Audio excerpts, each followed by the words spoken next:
சேரவே முடியாத 2 மனச சந்திக்க வச்சிருக்காருன்னா கடவுள், அது கடவுளுடைய குத்தமா? கடவுளுடைய குத்தம்னு நம்ம சொல்ல முடியாது. ஏன்னா, நம்ம தினம் தினம் எத்தனையோ பேர சந்திக்கிறோம். எத்தனையோ பேர் நம்ம கடந்து வரோம். எத்தனையோ நபர்கள பார்க்குறோம். அவங்களுடைய குணங்கள பார்க்குறோம்.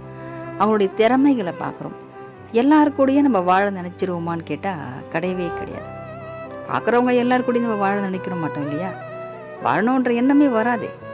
அப்படி வாழணும், அவங்க கூட நம்ம வாழ்நாள் ஃபுல்லா சேர்ந்து இருக்கணும் அப்படின்னு நம்ம ஆசைப்பட்டோம்னா, அவங்க தாங்க நமக்கானவங்க. அவங்க நம்ம கூட சேர்றாங்களா இல்லையான்றது 2வது பட்சம். சேர்ந்து வாழ்றது மட்டும் காதல் இல்லைங்க. தூரத்தில் இருந்தாலும் நினச்சி வாழ்றதும் ஒரு காதல் தான். ஏன்னா, சேர்ந்து வாழ்கிற காதலை விட தூரமாக இருந்து நினச்சி வாழ்கிற காதலுக்கு சக்தி அதிகம். ஏன்னா, சேரவே மாட்டோம். அவங்களால ஒருத்தருக்கு ஒருத்தர் எந்த எதிர்பார்ப்புகளும் இருக்காது. இவங்களால நமக்கு இது கிடைக்கும், இவங்களால இது கிடைக்கும்னு எதிர்பார்த்து 2 பேரும் சேர்ந்து வாழ்கிறது இல்லைங்க காதல். எதுவுமே கிடைக்காது.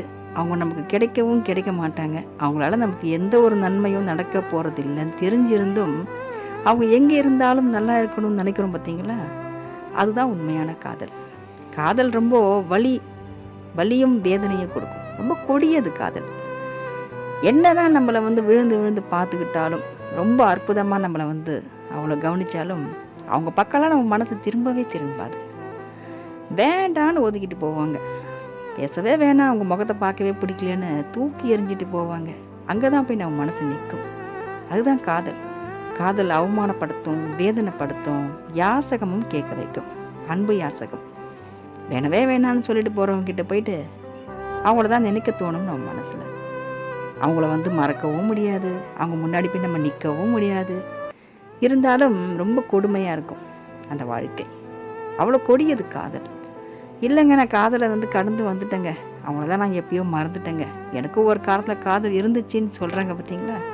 அதுக்கு பேர் காதலே கிடையாது. ஏதோ ஒரு நினைவுகள் அது போனது மாதிரி. கடைசி வரைக்கும் மறக்காமல் இருக்கிறது தான் காதல். மறந்துட்டாங்கன்னா அது காதலே கிடையாது.